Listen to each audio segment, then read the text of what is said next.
Assalamualaikum warahmatullahi wabarakatuh. Tenangkan hati dan pikiran agar hidup senantiasa damai.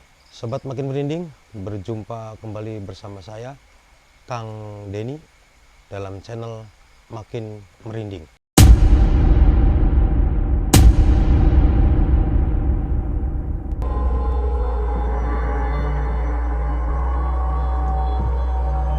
Malam hari ini kita sudah kedatangan narasumber kita, Mas Aceng, yang akan mengisahkan tentang kisahnya terkait teror-teror yang terjadi di perbengkelan besar atau workshop di Cilegon. Selamat malam Mas Aceng. Malam Kang Denny. Bagaimana kabarnya Mas Aceng? Alhamdulillah sehat Kang Denny. Alhamdulillah. Kegiatannya apa Mas Aceng nih? Kegiatan saat ini bergelut di marketing pemasaran perumahan, Kang Denny. Marketing pemasaran perumahan, ya. Mudah-mudahan diberikan kelancaran terus Amin, ya Mas amin, Aceng ya. Amin. Ya. Malam hari ini Mas Aceng akan menuturkan kisahnya kepada Sobat Makin Merinding semua. Kita langsung saja Sobat Makin Merinding, kita dengarkan kisah selengkapnya bersama Mas Aceng.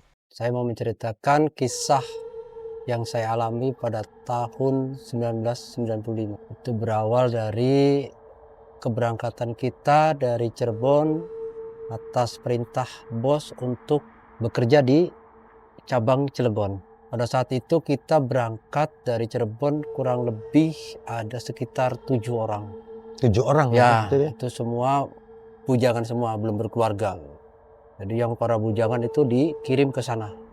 Kirim ke sana untuk cabang baru, yang mana cabang baru di sana itu belum ada mesin-mesin Kang Denny.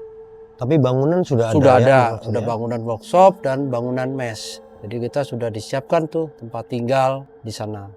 Jadi setiap minggu itu kita kedatangan mesin. Mesin-mesin apa itu? Mesinnya itu mesin bubut dan mesin-mesin lainnya yang menunjang kegiatan di workshop tersebut. Ada mesin bor, ada mesin potong, tapi lebih banyak mesin bubut sama mesin korter. Seperti itu Kang Denny. Mesin-mesinnya dari setiap minggu itu datang satu persatu sampai kebutuhan mesin itu terpenuhi, dan setelah mesin-mesin itu sudah terpenuhi dan sudah berfungsi, baru kita open pembukaan untuk para customer itu lebih banyak dari pabrik-pabrik Kang Denny. Jadi perbaikan alat-alat pabrik. Jadi mesin-mesin pabrik yang rusak itu diperbaiki di workshop tersebut. Mas Aceng, workshop tersebut itu buka mulai dari jam berapa sampai jam berapa Mas Aceng? Kalau workshop itu buka dari jam 8 Kang Denny sampai jam 5. Jam 8 pagi sampai jam 5 sore ya. Tetapi kalau banyak kegiatan biasanya sampai malam. Nanti mulai lagi jam 7. Jam 7 malam sampai ya kurang lebih sampai jam 10 lah. Kalau memang lagi banyak ya Kang Denny, seperti itu.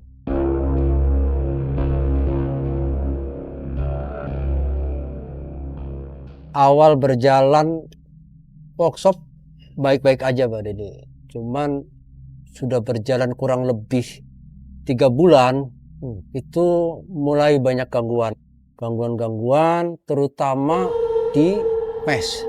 Mas Aceng, gangguan apa itu Mas Aceng? Jadi lebih ke penampakan Bang Denny. Penampakan yang lebih banyak mengetahui penampakan itu pembantu. Ya, jadi di mes itu ada karyawan juga, ada pembantu juga yang mengurusi rumah tangga di mes. Masak, bersih-bersih.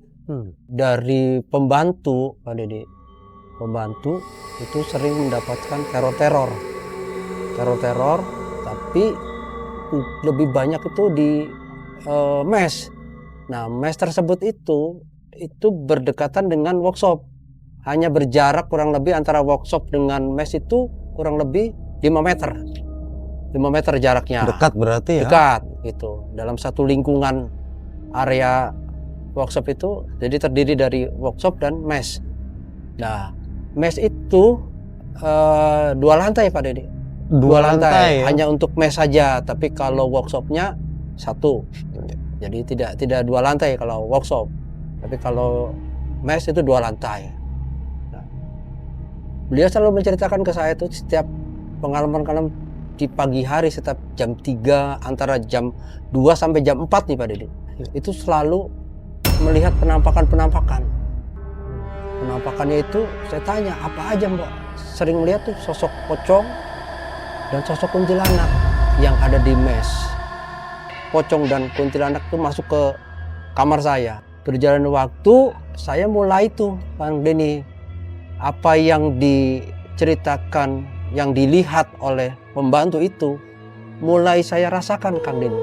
Gangguannya itu yang lebih ekstrim adalah kalau orang Cirebon itu istilahnya direp-rep, Kang Denny. Jadi direp-rep itu seolah-olah saya tuh ditarik sama pocong, seolah-olah nyata nih Kang Denny. Tapi jadi antara sadar dan tidak sadar. Tapi pada saat kejadian saya direp-rep itu, saya merasakan tuh saya minta tolong. Tolongin saya.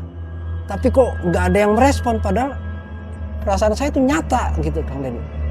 Karena saya rasa tidak ada yang menolong, saya coba sebisa mungkin saya untuk istighfar. Nah, pada saat saya menyebutkan istighfar, astagfirullahaladzim, baru tuh saya tersadar, Kang Denny.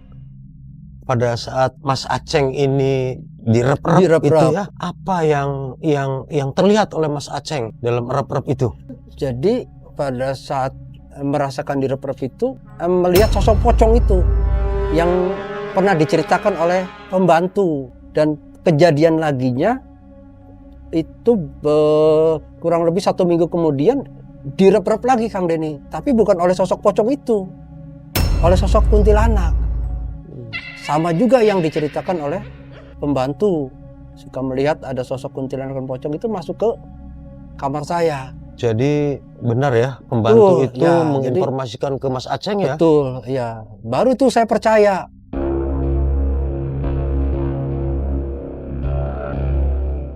Lanjut cerita itu, pada saat kejadian lagi, ada seorang supir ya Kang Denny dari Jawa, itu beliau datang sekitar menjelang maghrib, lalu sekitar jam 9 beliau istirahat, tapi dia memilih istirahat untuk di lantai 2. Padahal kita sudah mengingatkan jangan tidur di lantai atas karena agak angker. Gangguan-gangguannya lebih ekstrim kalau yang di lantai atas. Lantai atas itu sosok kuntilanak itu yang lebih ekstrim untuk mengganggu kita dan kawan-kawan. Nah, pada saat supir tidur malam pertama itu, di kamar itu menemukan selai rambut Kang Denny. Kurang lebih panjangnya 2 meter lah si selai rambut itu. Rambut itu panjangnya 2 meter iya, ya? Asli Kang Denny rambutnya. Lalu supir tersebut menceritakan kepada kita bahwa menemukan selai rambut ini. Nah, kata saya, buang aja atau bakar. Tapi si supir ini lebih memilih untuk menyimpannya di dalam korek api, bungkus korek api itu. Singkat cerita, malam itu dia didatangi ternyata Kang Denny oleh sosok kuntilanak, tapi dalam kondisi sedang hamil. Maksudnya sedang hamil kuntilanaknya? Sosoknya tuh kuntilanaknya sedang hamil. Dan si supir itu didatangi tuh sama kuntilanak itu, dia bilang, kembalikan rambut saya. Oh, gitu. Kembalikan, itu rambut saya. Cuman si supir itu bertahan Pak Denny, mempertahankan rambut itu, tidak memberikan. Karena tidak memberikan, diganggu lebih ekstrim lagi si supir itu. Akhirnya nyerah si supir itu. Jadi supir itu karena gangguannya lebih ekstrim, kayak seperti meja digoyang-goyang, dilempar. Akhirnya menyerah nih si supir ini, turun sembari teriak, tolong. Nah, kita yang di lantai bawah tuh kaget juga. Kenapa Pak? Oh, Mas Aceng, si supir itu tidur di lantai atas sendirian ya? Sendirian. Kurang lebih kalau yang di lantai atas tuh ada 4 kamar. Dan memang sebetulnya lantai atas itu dikhususkan untuk para pimpinan Kang Denny, kamar itu. Jadi untuk yang para karyawan tuh di bawah. Iya, iya. Kurang lebih kalau yang di bawah tuh ada 7 kamar. 7 kamar. Termasuk kamar pembantu. Iya. Ya, tuh. Nah, setelah itu dia lari tuh dari atas tuh turun. Kenapa, Pak? Saya didatangi sosok kuntilanak. Kejadian itu jam berapa Mas Aceng? Kejadiannya tuh sekitar jam 11 Kang Deni. Jam 11 malam. 11 malam. Cuman kita jam 11 malam itu anak-anak di bawah itu masih nonton TV. Masih pada melek Masih ya? pada melek gitu kan. Cuman memang dari awal kita sudah ingatkan jangan tidur di atas. Iya. Karena memang kita sudah pernah ada yang merasakan gangguan itu. Makanya kita ingatkan. Cuman karena merasa berani, dia beranikan diri untuk tidur di atas sendirian. Seperti itu. Nah, saya tanya kan, kenapa Pak? Didatangi sosok kuntilanak. Minta rambut yang tadi sore pada saat saya baru datang itu minta dikembalikan. Yang kata saya tuh yang rambut satu helai itu, iya. Terus dikembalikan enggak? Saya tadinya bertahan untuk tidak berikan. Akhirnya karena gangguan ekstrim, saya lempar tuh si korek api yang isi rambut itu. Ya. Akhirnya kita coba tuh bareng-bareng naik ke atas, Pak Deni. Membuktikan betul tidak. Dan memang di dalam kamar itu udah berantakan Kang Deni. Apa yang diceritakan dia diganggu ekstrim tuh. Nah, terus kita cari tuh si rambut itu. Ada tuh bungkus korek yang masih ada. Kurang lebih di pojokan tuh Kang Deni. Pas kita buka ternyata rambutnya sudah tidak ada. Oh, kata teman-teman mungkin sudah diambil nih sama si sosok kuntilanak tersebut Kang Deni. Iya. Seperti itu. Kemudian gangguan-gangguan yang lebih seram lagi itu penunggu toren air Kang Deni. Itu sosoknya berupa jin. Jin itu bisa menyerupai manusia Kang Deni. Nah, itu dibuktikannya pada saat sekretaris, tepatnya di hari Sabtu sore setelah jam selesai kerja, itu jam 5, beliau itu nyuci baju di belakang mes. Nah, tempat cuci baju itu hanya berjarak 1 meter dengan tower air tersebut Kang Deni. Nah, pada saat kejadian, pada saat dia mencuci, tiba-tiba itu di belakang ada sosok laki-laki tinggi Kang Deni. Karena tidak merasa kenal, dia bertanya, "Anda siapa?" Terus dijawablah sama si sosok itu, "Anda nggak usah kenal saya mau kenal kamu, saya suka kamu, mau nggak pergi dengan saya?" Mas Aceng, sosok itu berupa wujud manusia biasa ya? Manusia biasa. Tapi rekan-rekan yang ada di mes kan mereka, si sekretarisnya udah tahu, hafal. Ini mukanya dia nggak kenal Kang Deni. Nah, dari situ karena dia memaksa ngajak pergi, larilah si sekretaris ini. Kita sebut aja lah Dewi lah. Nah, si Dewi itu lari tuh dari belakang masuk ke arah mes. Nah, kebetulan saya sama Sofyan dan sama Udin sedang istirahat ya, sambil nonton TV, sambil ngopi di ruangan TV itu. Nah, beliau tuh lari tuh dari belakang kan ini. Kata saya, "Jangan lari Mbak, nanti jatuh." Nah, pada saat dia masuk, dia nggak masuk ke kamar, dia langsung masuk kamar mandi Kang Deni. Kamar mandi, nggak begitu lama keluarlah dia. Tapi keluar itu dia bilang, "Tolong," sambil jatuh. Nah, sebelum jatuh itu kita tangkap dulu, biar khawatir kepala kebentur kan, tangkap. Nah, setelah kita tangkap, kita bawa tuh Kang Deni ke kamar untuk kita tidur rebahkan. Nah, pada saat kita rebahkan, si sekretaris ini langsung matanya melotot sambil berteriak, "Keluar!" Nah, akhirnya coba kita minta bantuan teman-teman yang lain yang masih ada di workshop. Terus mereka pada masuk, kurang lebih 8 orang lah kita masuk ke kamar. Salah satunya itu ada yang megang, nyoba ngetes Kang Deni, ini kerasupan atau enggak. Ngetes itu dia pegang jari ini kaki, jempolnya ya. Nah, dipencetlah sama salah satu rekan saya tuh. Dan ternyata lebih ini lagi, dia nggak terima. Lepaskan, jangan pegangkan saya. Karena merasa ini udah kerasupan dan kita juga tidak ada yang bisa untuk mengeluarkannya. Lalu salah satu pimpinan menyuruh saya dan rekan saya untuk memanggil orang pintar. Ada nih, Iya. itu. Lalu saya ke belakang, itu sekitar pas adzan maghrib Kang Deni. Pada saat kerasupan itu. Lalu saya lari tuh ke belakang di kurang lebih 100 meter lah jaraknya dari workshop itu, dari mes atau workshop itu ke rumah si orang pintar itu. Pada saat ke sana, kebetulan beliau baru mau sholat maghrib Kang Deni. Saya bilang, Pak, tolong sekretaris saya, salah satu karyawan saya kerasupan. Waduh, saya mau sholat maghrib dulu, Sur. Ya sudah Kak, kata saya tuh. Tapi jangan lama-lama ya. Kita nggak ada yang sanggup nih untuk menangani kerasupan ini. Kurang lebih jam 6:30 datanglah si orang pintar ini. Datang. Pada saat datang dicek, kita suruh keluar semua tuh. Keluar semua, cuman menyisakan 2 orang untuk menemani si orang pintar ini.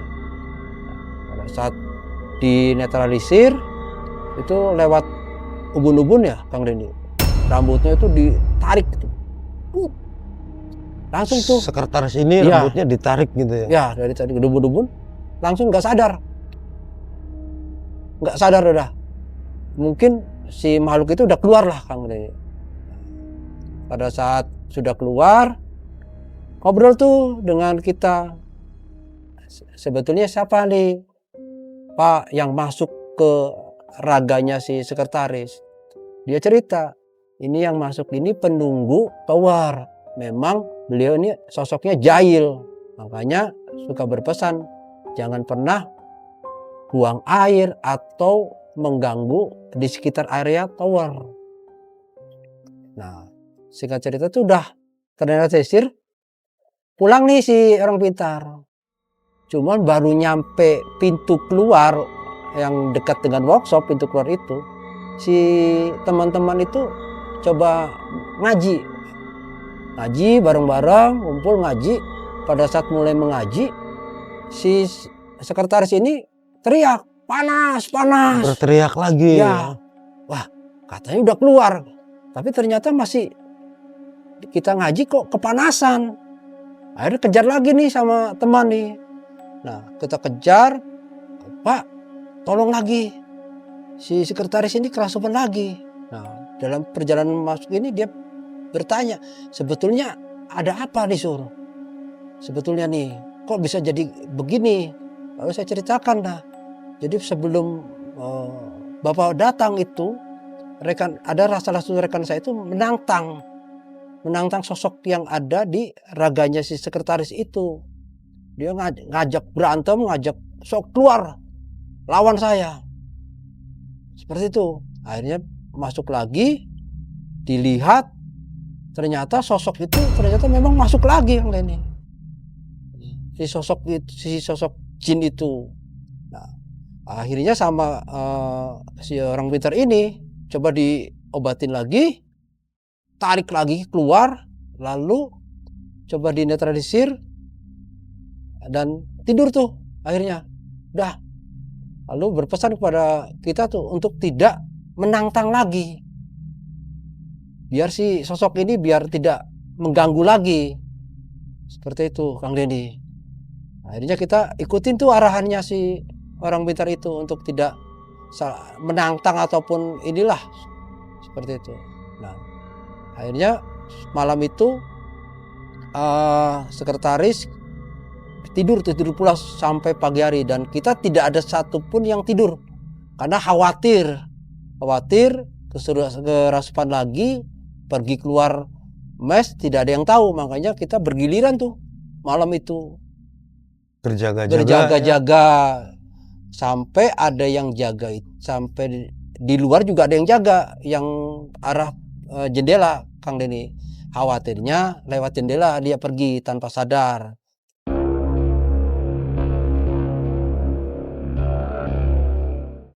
ada kejadian yang menimpa saya juga, Kang Denny, atas teror si penunggu tower itu.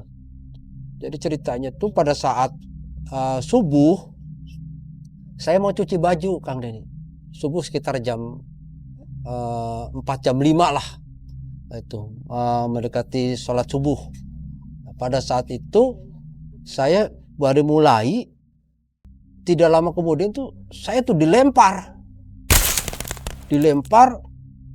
Oleh siapa, Kang? Nah, itu saya tidak tahu awalnya, Kang Denny. Karena pada saat jam 3 jam 4 itu hanya saya sendiri di tempat ruang cuci itu. Ruang cuci itu. Itu dilemparnya pakai batu, Kang Denny. Kurang lebih lah segenggaman seginilah batu itu. Nah, saya awalnya tidak menyangka kalau yang melempar itu sosok yang penunggu tower itu, karena persis di belakang saya. Lalu saya coba, karena di belakang mes itu kan ada tembok tinggi, Kang Denny. Tembok tinggi, coba saya penasaran, saya ambil tangga, saya naik tuh tangga. Saya lihat di belakang tembok tuh ada siapa sih? Ada manusia yang jahil gitu kan, melempar saya. Tapi pada saat saya udah di atas, itu kan di belakang si mes itu rawa, jalan perlintasan kereta, terus sawah. Nah, pada saat saya udah di atas, saya baru sadar tuh, Kang Denny, ada jangan-jangan yang lempar saya dengan batu sebesar itu sosok penunggu yang di tower. Karena saya saya turun tuh pelan-pelan, Kang Denny, seolah-olah saya nggak tahu nih kalau yang lempar itu. Lalu saya turun tuh, Kang Denny. Pada saya turun, itu sosok itu lagi berdiri, Kang Denny. Pas saya ngelihat ke arah tower, sosok itu ada, tinggi besar, matanya merah, Kang Denny. Telinganya itu besar, Kang Denny. Kurang lebih tingginya tuh sekitar 10 meteran, Kang Denny. Hampir mendekati tinggi tower. Lari tuh saya, sekonyol-konyol lari masuk ke dalam, Kang Denny. Lari, udah saya langsung masuk kamar, saya tutup lah, buka pakai selimut tuh. Tidur aja udah. Besok paginya saya lihat ternyata betul batu itu masih di situ. Pada saat sudah terang, karena kita tuh mulai rutinitas lagi tuh, rutinitas kerja lagi seperti biasalah, seperti nggak pernah mengalami apa-apa. Pada saat di sela-sela pekerjaan itu, saya tuh menceritakan ke Udin, namanya pater yang bagian saya nih. Kata Din, kata saya, tadi pagi saya bilang sekitar jam 3 jam 4 itu saya pada saat mau mencuci itu, saya tuh awalnya dilempar batu besar. Lalu saya melihat sosok si penunggu tower itu, Din. Karena saya takut masuk, ketakutan saya tuh, Din, hari masuk ke kamar. Nah, saya ceritakan itu, ternyata si Udin juga pernah mengalami, dan lainnya juga pada ngumpul, akhirnya semua pada menceritakan. Ada Pak Bagja juga menceritakan, ya Sur, saya juga pernah mengalami. Saya tanya, apa Pak Bagja yang Pak Bagja alami? Ini saya tuh waktu sholat, baru saya cerita sekarang ya ke kalian. Jadi saya setiap sholat itu selalu diganggu oleh sosok si penunggu tower itu. Ganggunya seperti apa, kata saya tuh. Jadi pada saat sholat mau sujud, dia tuh berdiri di depan si Pak Bagja nih. Jadi saya mau sujud juga nggak bisa bertahan nih, Pak, kuat katanya. Karena saya merasa kuat, si jin ini akhirnya menghilang. Nah, kejadian itu sering katanya, sering terjadi setiap, terutama di sholat maghrib, Kang. Itu mau menjelang maghrib ya, Mas Aceng ya? Iya, gitu. Jadi pada saat sholat maghrib selalu diganggu oleh sosok itu. Ada lagi yang cerita lagi si Udin nih. Nah, si Udin itu ceritanya pada saat menjelang maghrib, setelah pas kerja, dia tuh mainan senapan angin, Kang Denny. Dia nembakin paralon, targetnya tuh. Nah, paralon itu dia taruh di sampingnya tower. Suara paralon ditembak itu terdengar lagi pada saat tengah malam, Kang Denny. Jadi setelah selesai menembak, Ya, malamnya malamnya itu suara-suara itu terdengar. suara tembakan lagi. Suara-suara paralon ditembak tuh. Nah, kita kan aneh, kita keluar tuh. Tapi pada saat keluar suara itu hilang. Tidak terdengar. Masuk lagi kita tuh ke dalam mes. Terdengar lagi suara. Jadi seolah-olah mungkin si sosok penunggu tower ini karena merasa terganggu, akhirnya dia ganggu kita lagi dengan suara-suara itu. Akhirnya karena kita udah dah abaikan aja. Cuma kan akhirnya kita nggak ada yang bisa tidur tuh selama malam itu karena mendengar suara-suara paralon ditembak itu. Dari kejadian-kejadian yang dialami, akhirnya si pimpinan cabang di sana itu mengambil keputusan untuk menyampaikan ke pos pusat di Cirebon, Kang Denny. Pimpinan pusat di Cirebon. Pimpinan Cirebon. Jadi pimpinan cabang di Cilegon itu pulanglah menghadap ke Cirebon. Menghadap ke si bos besar, menceritakan kejadian-kejadian dan pesan dari si orang pintar. Akhirnya karena pengen tahu sendiri si pimpinan kebenarannya, pimpinan pusat tuh turun ke sana, mendatangi ke workshop kita yang di Cilegon. Sedatangnya pimpinan pusat itu kita diminta kumpul. Itu tepatnya di hari Minggu, Kang Denny, pas libur. Jadi tidak ada kegiatan. Kalau hari Minggu kita libur. Nah, kumpul, diminta menceritakan kejadian-kejadian yang dialami baik di workshop maupun yang di mes. Akhirnya kita ceritakan semua. Nah, untuk membenarkan kejadian-kejadian itu, pimpinan pusat meminta untuk memanggil orang pintar yang menanganinya. Akhirnya kita panggil, datang, lalu pimpinan berbicara 4 mata nih. Kita tidak boleh ada yang ikut mendengarkan atau menyaksikan. Lalu kita pergi dari hasil pembicaraan pimpinan dengan orang pintar tersebut, lalu meminta pimpinan cabang itu untuk mempersiapkan apa yang diminta, yang harus disiapkan untuk ritual agar kejadian-kejadian itu tidak terjadi lagi.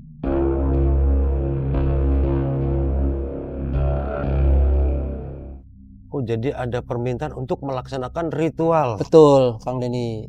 Hanya itu yang bisa, kejadian-kejadian itu tidak akan terjadi lagi. Mas Aceng, ritual apa itu, Mas Aceng? Jadi seperti yang disampaikan orang pintar itu, ritualnya meminta pemotongan seekor ayam, Kang Denny. Ayamnya itu ayam cemani hitam.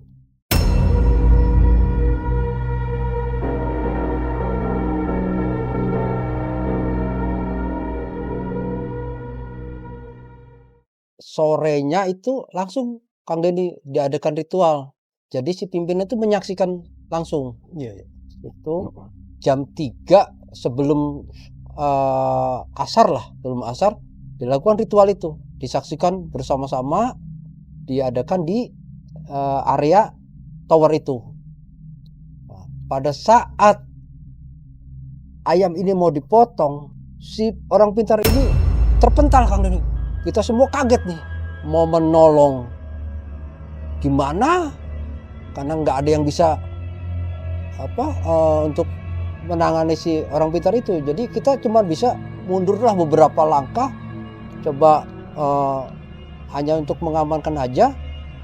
Nah, tapi setelah lama si orang pintar ini sadar, tapi melihat ke kanan kiri sekeliling kita. Kita sendiri kaget nih, kenapa kok si orang pintar ini setelah sadar melotot ke kita. Memperhatikan semua yang ada di situ. Lalu seorang pintar ini bertanya, ada yang melakukan perbuatan yang mengganggu area tower ini gak? Atau yang sembrono? Ada nih salah satu dari kalian yang sembrono. sehingga kejadian demi kejadian ini terjadi. Akhirnya salah satu rekan kita ini mengaku, "Iya Pak, saya pernah tuh nembak paralon di area tower." Oh, itu berarti akibat dari itu. Makanya si sosok ini merasa terganggu, tidak terima, akhirnya meneror kalian semua. Dari situlah tuh Kang Denny, akhirnya setelah tahu awal musababnya si teror itu, lalu ya sudah, kita langsung ritual ini kita selesaikan. Setelah ritual dijalankan, lalu kita pegang tuh ayamnya, lalu oleh si orang pintar itu disembelih lah. Nah, darahnya itu tuh ditebarkan di area tower itu, Kang Denny. Setelah si orang pintar itu melakukan ritual, diadakanlah doa bersama, Kang Denny. Doa bersama dipimpin oleh orang pintar tersebut. Setelah doa selesai, saya diminta oleh pimpinan untuk mengantarkan si orang pintar itu pulang. Selama di perjalanan, orang pintar itu berpesan ke saya, Kang Denny, tolong jaga, jadi harus sopan lah, tidak melakukan hal-hal yang mengganggu. Pesan-pesannya seperti itu. Apa-apa yang pernah dilakukan sebelumnya itu jangan pernah dilakukan lagi, dan jangan buang sembarangan, nyiram air sembarangan, ataupun apalagi kencing sembarangan. Pesannya seperti itu. Akhirnya setelah kita mengantarkan seorang pintar itu pulang, saya kembali lagi ke workshop, ke mes, lalu saya sampaikan tuh pesan-pesan dari si orang pintar tersebut. Hanya teman-teman menyanggupi dan nasihat-nasihat itu didengar. Keesokan harinya dan seterusnya, setelah ritual dilakukan, alhamdulillah Kang Denny, kejadian itu tidak pernah terjadi lagi. Oh, setelah ritual Ya. dilaksanakan, Ya, akhirnya sudah tidak ada alhamdulillah kejadian lagi ya. normal seperti biasa. Normal seperti biasa. Alhamdulillah. Oke sobat makin merinding, mungkin ada pesan dan kesan dari Mas Aceng untuk sobat makin merinding barangkali. Mungkin dari kejadian yang kita alami, Kang Denny, pesan dari saya adalah rekan-rekan Ya. saling menghormati walaupun dunia kita berbeda. Hanya itu saja Kang Denny. Oke sobat makin merinding, dimanapun kita berada, hendaknya kita saling menghormati bahwasanya kehidupan itu ada kehidupan lain. Jangan lupa tetap subscribe, like dan komennya agar kami semua bisa menayangkan kisah-kisah yang lebih merinding lagi. Terima kasih atas segala perhatiannya. Selamat malam. Assalamualaikum warahmatullahi wabarakatuh.